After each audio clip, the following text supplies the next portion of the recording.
Karibu katika episodi ya 10. Tunasonga mbele pale ambapo tulikuwa tumekomea katika episodi ya 9. Ni maana baada ya kumshuhudia mwanamama Nayan akiwa amemuuliza Mwamba kwamba ni kwa nini uliamua kufanya kazi ya wanasheria iliyompelekea babako kupata matatizo. Kitu cha kwanza, Mwamba akakiri wazi kwamba ni kweli babake alipata matatizo, lakini yeye haamini kabisa kwamba babake aliweza kujihusisha na masuala ya rushwa. Anaamini kuna namna tu ambayo mambo hayakwenda sawa. Lakini naye Mwamba akamuuliza mwanamama Nayan, vipi kwa upande wako? Mwanamama Nayan akasema, mimi siifanyi kazi ya sheria kwa kuipenda, bali nafanya kazi ya sheria kwa sababu ya dada yangu. Na hapo ndipo ambapo tulikuwa tumekomea katika episodi iliyoweza kupita. Na katika episodi hii tutakwenda kujua kwa nini mwanamama Nayan aliamua kufanya kazi ya sheria kwa niaba ya dada yake. Sasa ukweli uko hivi, bidada Nayan alikuwa na dada yake ambaye walipendana sana, na dada yake alikuwa anapenda sana kufanya kazi ya wanasheria. Lakini siku moja wakiwa wanatembea njiani, kuna gari ilikuwa inataka kuwagonga wote wawili, lakini dada mtu akaweza kumsaidia mdogo wake, alafu yeye akapoteza maisha pale pale katika barabara. Kwa hiyo kuanzia hapo mwanamama Nayan akaamua kutimiza ndoto ya dada yake kwa kuamua kuanza kusoma masuala ya sheria, kitu ambacho hakikuwa ndoto yake kabisa. Kwa hiyo Mwamba akawa anamfariji bidada, akasema hata dada yako huko aliko atakuwa anajivunia sana wewe kuwa mwanasheria kwa sababu kazi yako unaifanya vizuri sana. Naye mwanamama Nayan akasema hata wewe mwenyewe unafanya kazi yako vizuri sana, babako huenda pia anajivunia. Hasa walikunywa sana usiku ule, na moja kwa moja mwanamama Nayan akawa anachukuliwa anapelekwa nyumbani. Alipoweza kufikishwa tu basi moja kwa moja Mwamba akawa anamfunikia na koti lake, lakini bidada alikuwa anaongea katika ndoto. Anaongea akisema kwamba kwa nini sina uwezo wa kuona mizimu? Natamani nije nikuone dada yangu. Natamani ningeupata uwezo wa kama Mwamba, uwezo wa kuweza kuona mizimu. Na Mwamba alipoweza kurudi nyumbani, kumbuka alikuwa amemsikia bidada kila kitu alichokuwa anaongea. Akaja kumsimulia shemeji yake mambo yote aliyoweza kuyasikia kutokea katika kinywa cha bidada Nayan.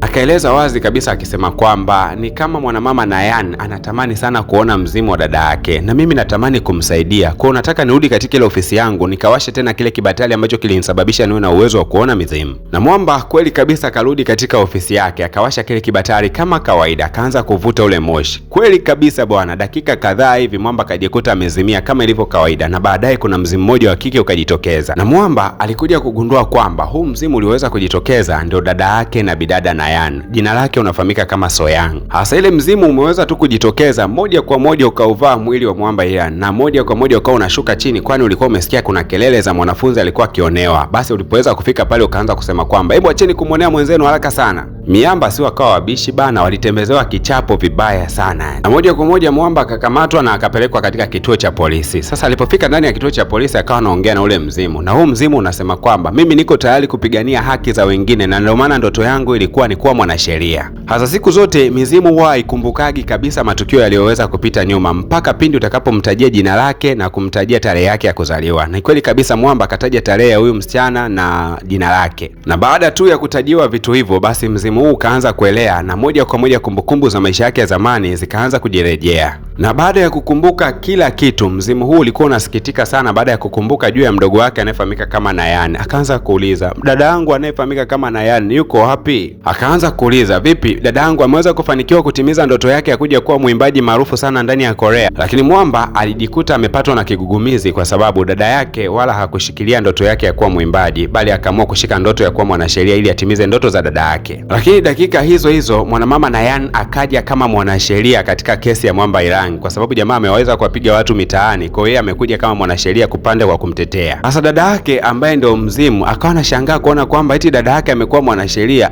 Dada yangu, ina maana umekuwa mwanasheria? Sasa Mwamba anajua kabisa hapa kando kuna mzimu, na huu mzimu una uwezo wa kumvaa na una uwezo wa kuto kumvaa. Sasa akamwambia mwanasheria kwamba ukiona nimefanya jambo lolote lile, chukua haya maji ya Mwamposa unimwagie. Kama hilo jambo litakuwa ni baya, basi nimwagie haya maji ya Mwamposa, ndarudi katika hali yangu ya kawaida. Jamaa akiwa anamaanisha kwamba baada ya kumwagiwa maji ya upako, huo mzimu hauwezi kukaa ndani ya huo mwili wake. Mwamba akaanza kujieleza akisema kwamba niliweza kuwashuhudia wanafunzi fulani hivyo wakiwa wanamuonea mwenzao na walikuwa wanampiga sana. Lakini mwanamama Nayan akaanza kumwambia Mwamba, hebu niambie ukweli bana, mimi nimekuja kama mwanasheria wako, sete masiala kabisa, niambie ukweli, nini ambacho kilikuwa kinajili? Sasa jamaa anachoeleza ndio ukweli wenyewe. Lakini mwanasheria akaanza kusema kwamba ndio uwapige watu mpaka wote wapelekwe hospitalini, wewe hauko serious kabisa, hii kesi utaivaa wewe peke yako. Mwanamama akawa anaondoka, na haraka sana mzimu wa mdogo wake ukamvaa Mwamba, na hapo hapo ukaanza tu kulopoka na kusema kwamba dadangu, mbona umekuwa na tabia mbaya sasa hivi? Mbona ulikuwa unafanya mambo yaeleweki? Sasa mwanamama hakutaka mambo yaendelee kuwa mengi, akachukua tena yale maji akamwagia huyo mzimu. Kwa kuwa haya maji ni maji ya upako, basi ule mzimu unatoka ndani ya mwili wa mwamba na jamaa akili yake ikawa imeweza kurejea. Lakini mwanasheria hakuzingatia sana ile kauli ambayo yule mzimu alikuwa anasema dada yangu. Alijua tu ni kwamba mwamba ameamua kumuita jina la dada. Sasa ule mzimu unaofahamika kama Soian ukaanza kusema, yani siamini kabisa, dadangu alikuwaga ni mkalimu, mpole, mstaarabu, amekupa mkatili sasa hivi. Kwa nini yuko hivi? Sasa mzimu ukaanza kumfuatilia dadake katika kila hatua ambayo anaipiga. Ukashangaa kuona kwamba dadake ambaye kila wakati alikuwa anasikiliza muziki katika gari yake, sasa hivi asikilizi muziki kabisa, na dadake amekuwa na sura ngumu mno. Afu mbaya zaidi, alikuwa hawezi hata kupokea simu ya babake ilikuwa inaita. Kabaki anashangaa, mbona dadangu amekuwa mtu wa ajabu hivi? Ikabidi mzimu huu uweze kumtembelea pia baba yao na kuja kugundua kwamba babake tayari ameshaanza kuzeeka, kwani nywele tayari zina mvi, alafu baba alikuwa ni dereva taxi tu. Na huu mzimu unaofahamika kama Soian ukawa umemfuata babake mpaka nyumbani, na wakati huo mamake alikuwa anaandaa misosi hivi. Kila kitu humu ndani kiko kama ambavyo alikuwa amekiacha kipindi alipokuwa yuko hai, lakini wazazi wake wakawa wanajadili wakisema kwamba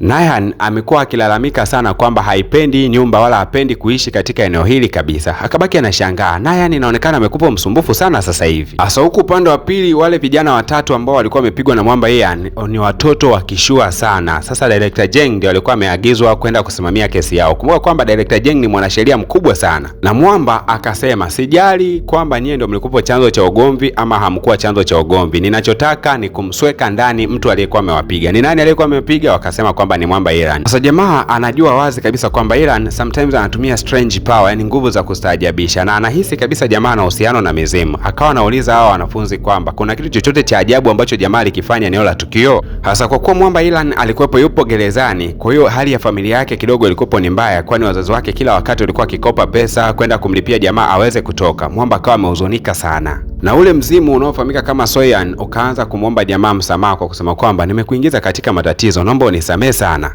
Na bidada Soian akasema kwamba nimeshangazwa pia na hali ya familia yangu ambayo niliacha ikiwa na tabasamu kila siku. Sasa hivi familia yangu ina huzuni sana. Lakini mwamba akasema yote ni kwa sababu familia yako ilikuwa imekupoteza wewe, ndio maana ina huzuni mpaka hii leo. Hasa huku upande wa pili, mwanamama Nayan leo akaamua kumfuata mwamba Iran na anataka kuongea naye, na akasema kwamba nahitaji pia tuelekee eneo tofauti kidogo nje ya mji. Kweli kabisa, wakaelekea katika maeneo kulikuwa kuna michezo ya farasi na vitu kama hivyo. Kumbe mwanamama Nayan alikuwa amemleta mwamba huku maksudi kwa sababu mzimu wa dada yake ulikuwa ukipenda sana vitu hivi, na pale pale akaanza kumsikia mwamba akiongea kama dada yake. Kumbe mwanamama Nayan alishashtukia kutokea pale wakiwa katika kituo cha polisi, mwamba alipokuwa anasema kwamba ukiona tu nimefanya fujo basi nimwagie maji. Aligundua kabisa kwamba dada yake huenda atakopo jirani sana na mwamba. Na pale pale mwanamama Nayan akawa amedhibitisha wazi kwamba mzimu wa dada yake upo katika mwili wa huyu jamaa, na akaanza kuzungumza nao kwa uchungu sana huko machozi yakimtiririka. Na siku ya leo ndio kwa mara ya kwanza mwanamama Nayan aliamini wazi kabisa kwamba huyu jamaa ana uwezo wa kuona mizimu. Yani alithibitisha kwa sababu anaisikia sauti ya dada yake ndani ya mwili wa mwamba. Na huu mwili wa bidada Soian ulijisikia raha sana kuwa katika mwili wa mwamba Ian, kwa sababu ulikuwa ukienjoy sana na dada yake, wakicheza kila aina ya michezo, wakikumbushana mambo aliyokuwa akiyafanya zamani sana. Yani walicheza michezo mpaka muda wa kufunga ofisi ulipoweza kufika, wao ndo wakawa wanaondoka. Lakini ile wanatoka tu, ghafla mvua ikaanza kunyesha. Na kwa utaratibu wa mizimu ni kwamba kama mwili ambao umevaliwa na mzimu ukawa umenyeshewa na mvua, basi ule mzimu hana uwezo wa kuendelea kukaa ndani yake. Bidada Nayan akamfunika haraka sana dada yake, akiwa hataki kabisa aweze kutoka katika mwili wa mwamba. Na ukumbuke vitendo vyote ambavyo Nayan anavifanya anamfanyia yule mwamba, na ila hapa sisi tunaweza kuona tu sura ya dada yake, lakini ukweli ni kwamba bidada anaona sura ya mwamba. Lakini licha ya kwamba mwamba alifunikwa vizuri, lakini bado ule mzimu uliweza kutoka. Kwa hiyo jamaa akajibakia yeye kama yeye, akiwa amebaki amemkumbatia bidada, na moja kwa moja akawa amemshikilia mkono na wakaanza kuondoka katika eneo hilo. Hasa mwanamama Nayan wakiwa narudi katika gari, akawa anajua kabisa kwamba dada yake atakopo yupo katika gari hili ila hawezi kuongea naye kwa sababu hajavaa mwili wa mwamba. Kaanza kumwambia jamaa, mruhusu dada yangu aweze kuvaa mwili wako. Basi bwana, mwamba akawa amekubali, na ni kweli kabisa gari ikaendeshwa mpaka akawa amefika nyumbani. Nyakati za usiku akawa anaangalia TV. Kumbuka sasa huyu mwanasheria anamuona mwamba, ila huyu mwamba anakuwa na vitendo ambavyo vinafanana na dada yake. Na kumbe bwana, dada mtu alikuwa anafuatilia tamthilia moja kali sana kutokea PVP Media Max. Sasa kwa bahati mbaya alishiaga episode ya 9 na kumalizia episode ya 10 kabla ya kufa kwake. Sasa kwa bahati iliyo njema bana, siku ya leo angalau amepata mwili huu, akawa anafuatilia ile episode yake. Moja kwa moja akamalizia kufuatilia ile episode kama kawaida bana, akawa na enjoy kweli na kusema kwamba kumbe ilishia pazuri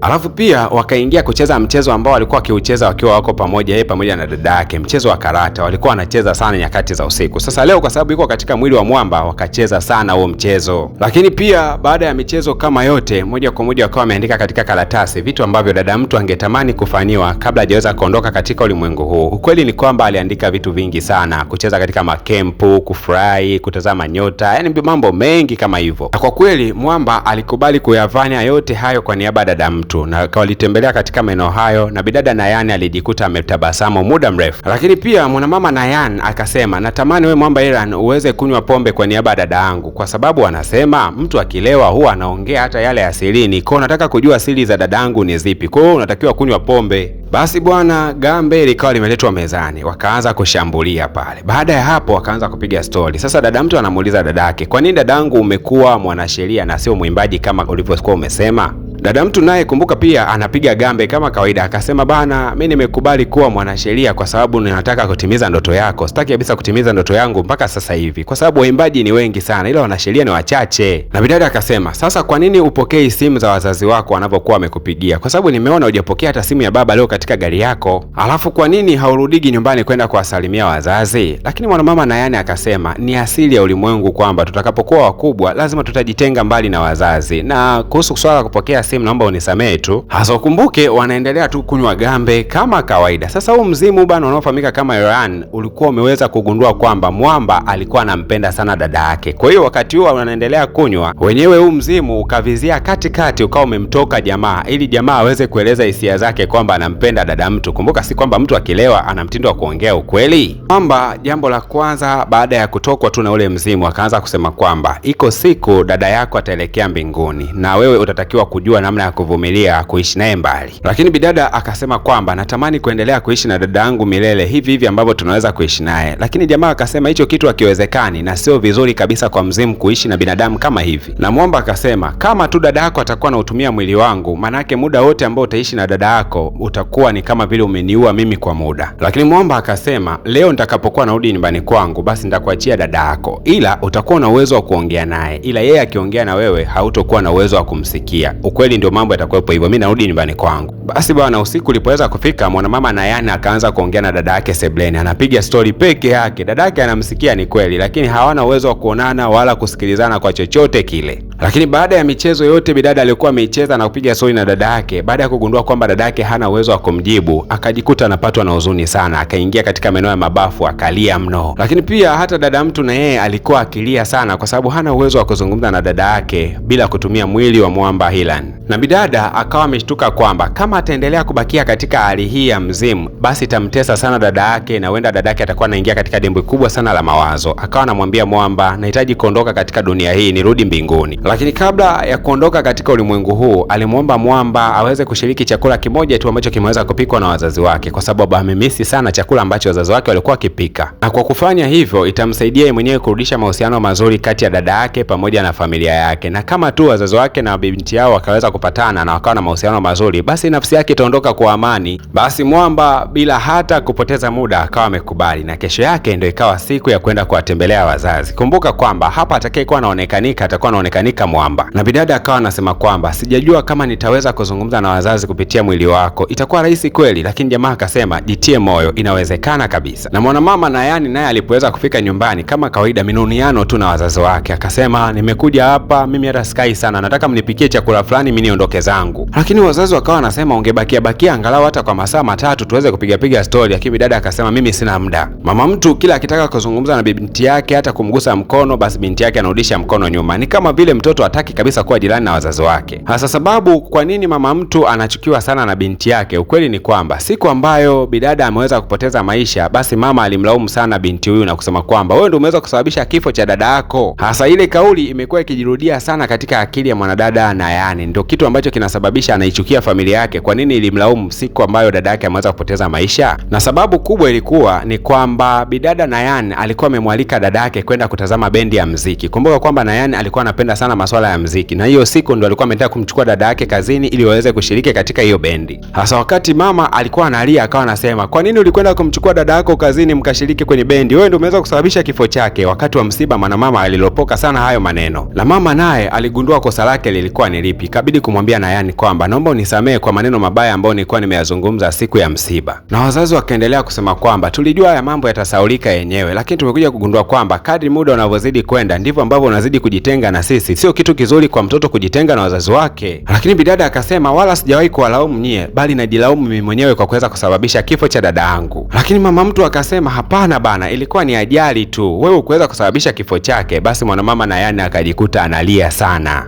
na ndio kwa mara ya kwanza mwanadada Nayan akaweza kumkumbatia mama, na hii ndio ikawa kwa mara ya kwanza wawili hawa wanapatana kutoka siku ambapo kifo cha mtoto wao wa kwanza kimeweza kutokea. Na kwa kweli wakati haya yote yanatokea, wawili hawa walikuwa wamekaa nje na wanashuhudia jambo zima, wakawa wamefurahi sana kuona kuwa amani imeweza kurejea katika familia. Hasa siku ya leo bwana mama yake na Mwamba Hillan akiwa katika mgawa wake alipokea wageni wawili, na hawa wageni bana wana siri nzito sana kuhusiana na mambo yaliyokuwa yanaweza kumkabili baba yake na Mwamba Hillan. Hasa tukutane katika episode ijayo ambayo itakuwa ndio episode ya mwisho katika recap yetu ambayo itakwenda kutupa majibu ya nini ambacho kitakwenda kujili mara baada ya hapa. Mimi naitwa DJ Paul na hii inaitwa PVP Media Max. Hakikisha tu umegusa alama ya kusubscribe.